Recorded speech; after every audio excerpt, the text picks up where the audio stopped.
on the corner. So naturally the guy would be in the bar. Then here come the girls would be sort of sauntering, and then all of a sudden you see a couple go in one direction. But it was frowned on because of the intimacy of working every night. And it runs into troubles when there's an intimate relationship, because more than likely there's a wife somewhere, and then she comes into the ballroom, and you know, you're involved with bullshit that just don't mean nothing. And that's the reason why, but the relationship between chorus girls and musicians are famous because it naturally happens. I mean, there's a girl dancing in front of a guy, and sweetie, boy meets girl, and that's how it happens. What about collaborations? Did they ever, did musicians and dancers work together to have the musicians write a piece that the dancers say? Typically, Jimmy Lunceford wrote for dancers only. He wrote that for the chorus girls. Because it was, you've heard for dancers only. That was written by Jimmy Lunceford for the Apollo chorus. The dance tonight is put on. Huh? The dance tonight is put on by a group that calls themselves for dancers only. There's a group tonight? Yeah, well, no, this venue that we're in, this is where they dance every other week. This is our shirt. It says for dancers only. Yeah. And we play the song every night. It's a groovy number, but that's what the chorus girls at the Apollo Theater, that was their number, yeah. So that was put together explicitly for dancers. Oh, yes. But see, the Apollo chorus girls had to have different, they worked 52 weeks a year. A band comes in every week. Now, every week, the dancers had to put together dance routines to fit the band. And now you figure if you got to work every week, 1 week is Charlie Barnett, 1 week is Duke Ellington, 1 week is Louis Prima. I mean, now every band who comes in, there's routines got to fit that band. That's what the chorus girls in Harlem used to do. They were so perfect. They're the ones that created jazz dancing, because they had to make up the routines to fit the bands. And that's where jazz dancing started, with the chorus girls, the black chorus girls in Harlem. Yeah. One more question along those lines that someone asked me under the table before the session. What's dance, no, it's not that salacious. What famous musicians that we might have known of also danced? I know Ella Fitzgerald was a Lindy Hopper, but who else? For dancers? Yeah, at the Savoy. I know some of the musicians Ella was the only danced. singer that could dance. She was just Ella was just a natural dancer. So even Frankie used to dance with Ella a lot of times. The other girls, like Savannah Churchill played the Savoy. Let me see. Different bands came in. But Ella was the most popular. Billie came in with Count Basie. Billie couldn't move a step. All she could do when she did was this hand. That's all. I don't think Billie could ever move. Did she ever move at all? But she was so good. She just would sit there and rock. But see, most of the time Billie was high. I mean, you know, she was in a world all her own, and she was always high. You know, so that's why, baby, you know, that's why that type of thing. She was wonderful. Don't misunderstand. Some people love getting high, and Billie, unfortunately, was one of those ladies. We adored her, but that was what she loved. She could drink a quart of gin before the night was over. And she always carried a little chihuahua with her and put an ashtray on the bar and filled it with gin, and her and the chihuahua be drunk as hell. Oh, we loved her, but she was a victim of her own pleasures. I mean, here was a woman, you get any kind of talent that don't have to work for it. You bet your bottom dollar they go off the deep end because they don't have to strive. She could get up in the morning and sing. She worked with the greatest musicians in the world. They never even had to take a second take. She'd come in, they played the chorus, she sang a chorus, it's it.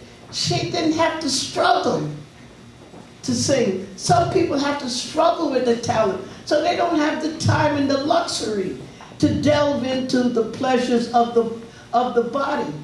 That's all Billie did. She liked getting high. And it was a sad thing, but it was wonderful to listen to.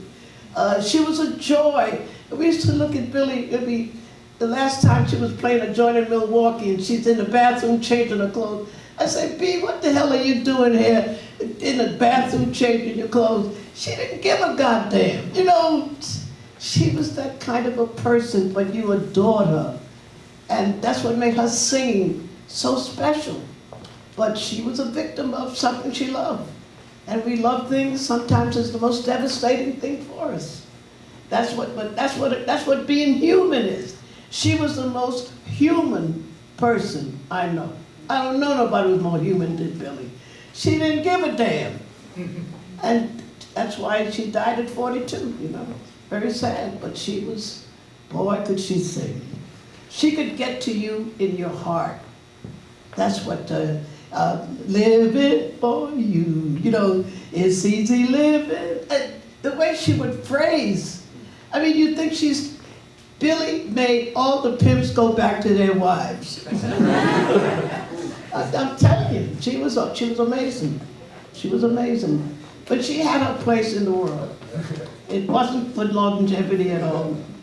It couldn't have been, you couldn't live through what Billie lived through at all, you know. It's, like me, I'm a coward. I'm gonna live forever. I'm scared of all that. Well, shut up. Do we have, I'll check in quickly, do we have any other questions? If not, I want to plug Chazz a little bit. Okay. Norma, can you give Chazz the microphone? Oh, go Thank you. I know you were in the Cotton Club, the movie. Yes. And I would kind of like to hear how you got involved in that, because if I remember correctly, that was an interesting story. Well, yes, it was, because I remember like it was yesterday, and what a day it was yesterday. Anyway, Norma called me and told me she was going by to have lunch with the cast of the Cotton Club, and would I like to go? So I said yes. I wasn't doing anything, so I went to Astoria and I met Norma, and they were having lunch, and I knew all of the tap dancers that were there. But wait, when was this? What year was that, Norma? Cotton Club. 1984, 1984. With Richard Gere. Any of you seen it?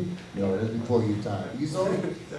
One person saw it. Okay, that's good. Anyway, so I got there and I said, I said hello to a lot of dancers, but then walks in Gregory Hines, and he spots me. He comes over and says, hey, Chazz, how you doing? What are you doing? I said, oh, a gig here and there. Would you like to be in the movie? I said, hell yeah. He took me to the back room and had them sign me up. Just like that, because I've known Gregory Hines for years. We watched them grow up, the Hines brothers. And it was very interesting, because like I said, I knew most everybody, all the tap dancers. And it was like, for me, with just that one scene, but I was very, very happy to be in that one scene. And I also was very happy to have that little spot that they gave me, because a lot of the dancers, they cut it out. So I was very fortunate to be seen. It's short. You can't blink your eyes, you miss it. But I'm still very happy to have been in that movie. I also had a question for Chester along the same lines. Since you've all done actually a lot of film work, I don't know if you know that Norma actually won an Emmy for. No, I was nominated. Oh, you were nominated. Well, she should have won an Emmy. For stopping at the Savoy. Yeah. Yeah. And Chester has done. Have you been nominated for anything?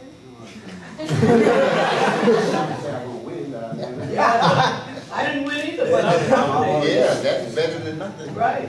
But you've worked with Steven Seagal and a bunch of other action stars, and Michael Jackson for video clips, and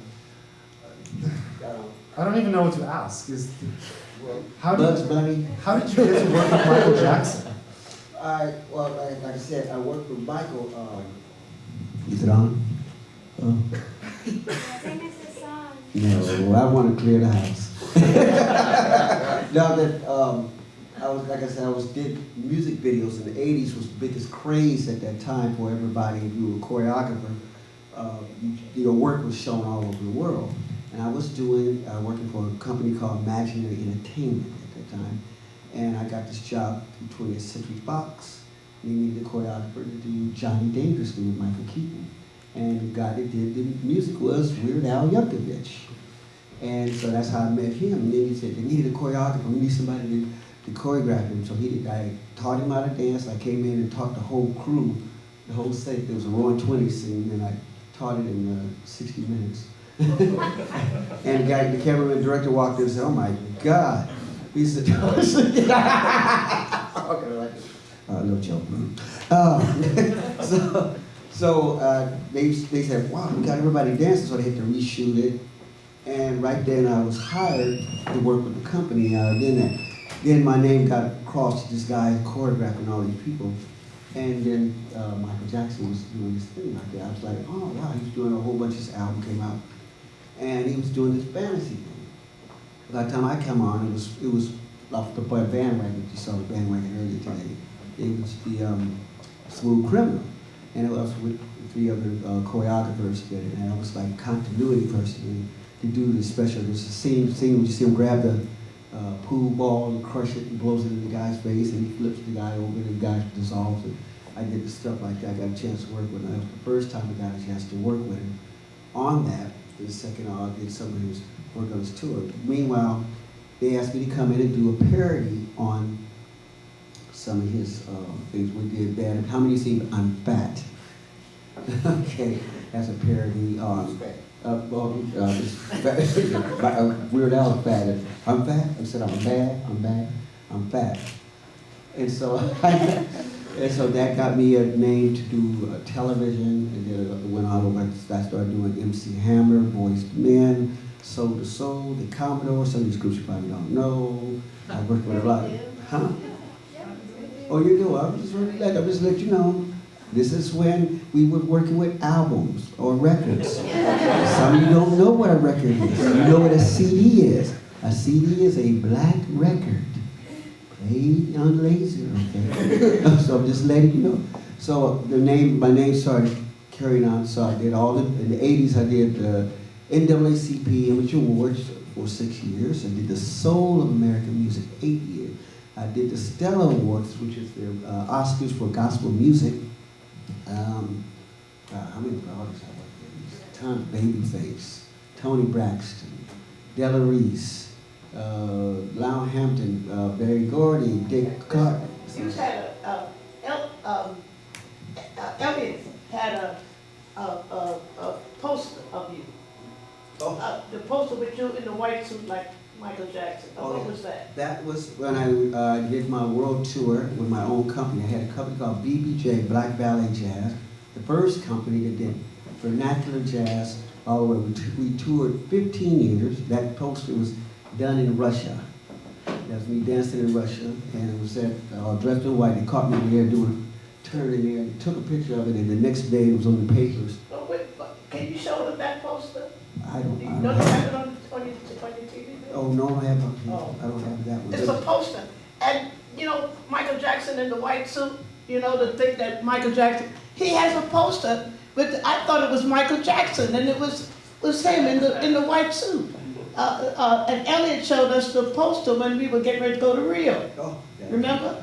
That was just flipping in the air. Right. Now, why haven't we seen the poster? There's a lot of posters I haven't seen. There's Oh. one, me and Lena Horne. You got one with Lena Lena Horne? Horne, I'm jumping over a car, doing the split, flying Really? down on Hollywood No Boulevard. bullshit? Sure. Okay, all right. Well, It's a lot of- listen, he does so many things. I really, I have something, because I think, everybody know what I think of Chester. I think he's brilliant. That's why I call him Cecil B. DeMille. He's brilliant. And I'm hoping that this show he's getting ready to do in New York, people will really see it, because he's producing the show at the Apollo Theater for Frankie Manning thing. So it's going to be his choreography. So you get a chance to see some of his work, especially in New York and Harlem. And he better have his together, Okay. So, but that opened doors for me. I worked in the Right. '80s with, you know Chuck Norris. Yeah, I worked with him. I was a stuntman for 2 years and a half. My mom told me to stop that though. I'd rather you dance than do stunt work. Yes, I was in a movie called Octagon. If you ever seen that movie Octagon, I was an assassin in that movie. I died 4 times. Not 1, 4. And, huh? That's a good assassin. Yeah, it was good. Well, they said they needed some stunt guys, and Chuck Norris came in and said, can you come? I said, sure, we can do it. And I had a group of us, and the first one we did, Lee Van Cleef shot me off the Whitmore Hotel, 4 stories, and I fell off the building. Went out, and he said, bam, and I got, bam, into the airbag. I said, that was cool. I said, well, I'm tired. As soon as I got home that night, I said, well, Chuck wants you to come back the next day and do this other scene. I said, well, I'm already dead. You got to come back and do it. This is Chuck Berry? Chuck Norris. Oh, Chuck Norris, that martial art guy. And then Berry? Chuck, no, he couldn't do that. I don't think Chuck Berry. Chuck, I know. And so I got stabbed by a sword. I was a ninja, and I stabbed by a sword. And the last scene, I had to fight Chuck in a hotel with me and my clan of ninjas. And he beats, of course, he's gonna beat us up. In rehearsal, there's a scene that you gotta grab Chuck, and I had a wire and I wrap around his throat. I'm gonna choke him, and he flips me over, and he kicks me to a glass plate at the door. And in rehearsals, he goes, I said, okay, ready in rehearsal. And I go, choking him, and he goes, Chester, you're not going. I said, somebody take a picture. I'm seizing the moment. I'm choking Chuck. Hey, I gotta take advantage of that while I can. So that got me into the television thing. Did the movie TV series Night Stalker, Daryl McGavin. The Night Stalker, I've done that. Have you seen Batman Forever? I've done that. I've just seen the helicopter. I did that, brought the helicopter down, explosion. And I did the Blade, the movie Blade, the second Blade. With Wesley Snipes. Wesley Snipes, Blade. Oh, Blade. Uh-huh. Is he, but he got it before he went to jail. Yeah, he's out. He's before he went to jail now. He's out now. It was a prison break. Yeah. So I think, did you have another question? I just had a question about the relationship between Tap and Lindy, and specifically, the Lindy Hoppers, were there some of them who only did Lindy and looked down upon Tap, or is Tap something you had to know? No, tap dancers looked down on Lindy Hoppers. They called us all kinds of names. Tap dancing was the first art. And they sort of felt offensive because we came in, as he called us, a bunch of Bobby Sockers, such a name. But they didn't like it because they felt that we did not upheld the image that the tap dancers had. We became friends, we compromised, because tap dancing was here, Lindy hopping was there. But the average Lindy hopper just isn't a good dancer. They can Lindy hop. The problem with Lindy hoppers, they don't know how to dance. Where the tap dancer had to learn how to dance. And that, believe me, Chazz, you had the opportunity. When Chazz came with me, I gave him the best teachers in the world. He had Honey Coles, he had Charlie Atkins, he had Pete Nugent. They trained Chazz, but Chazz learned how to do the Lindy. When he came with me, see, my dancers did not do the Lindy. My dancers was jazz dancers. That's why he fit. But Chazz was able to bridge the two things. But as a rule, tap dancers was not very appreciative of Lindy hoppers because they felt that we were cheaters. And actually, Lindy hopping was cheating. It is, I mean, but you can interact Lindy with jazz. And that's why we try to teach dancers jazz dancing, because you can Lindy. Like you see people, they're doing air steps, and I kept saying, well, when the hell are they going to start dancing? They have neglected at one thing that connects it. That's right, they just don't know how to dance, yeah. And and see, they're so engrossed in Lindy, which is fine. But if you marriage the two, then you can learn what it means to swing. I watched dancers today. They dance, but you left out the greatest thing. You can't swing. And jazz dancing helps you to swing. And I advise you, begin to learn jazz. And it doesn't interfere with the Lindy. You can put the two things together. You can do the walk we did and do the Lindy, right? Stop in the middle of it and can continue. You can't just do the Lindy. The Lindy is dull as dishwater. Now learn how to put that together, then you'll have that combination of what make good jazz, make good swing dancing. Like, which dancers would you recommend us watching to learn how to jazz? I won't say. That's something you have to conclude on your own. Like I said, I don't interfere with dancers because I tell you the truth, and most dancers don't want to hear the truth. I'm sorry. That's why I was suggested by some of the great dancers, Norma, we would rather you not teach. Because I'm not good at that. If I look at you and I'm gonna tell you what I think, that's not good for business. It's You true. I was in your first class 15 years ago. 15 years ago, I get to tell a story. 15 years ago, we brought Norma to Stanford. Richard Powers and Rob Van Haren, who was teaching here this weekend, Rob. We brought Norma to Stanford. Now, correct me if this story is not exactly as I remember it. Your memory is better than mine. But they tricked you. They told you that you were going to come and just talk about history and give a lecture and show some movies. Right. And then at 10:30 in the morning, Rob Van Haren knocks on Norma's door, says, "Come on, your class is in 15 minutes, let's go." And he walks her over to this dance studio where there were about 20 of us, terrified. Some of us thought we were hot, potatoes. I thought so. Best dancers in college. And she tore us apart. Rob was scared. But we love you. He said, I frightened Diane to death. I scared the hell out of Diane.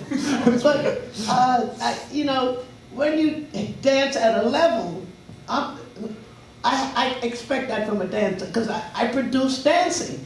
I have to come in, and I got an hour. You take an hour to do walk, all right, rotate, and you never get through an hour with one step. In an hour, I want a routine. And that means I come in, I said, give me 4, give me 2 swing outs, give me a reverse, now we take a break here. And if I talk like that, you don't understand.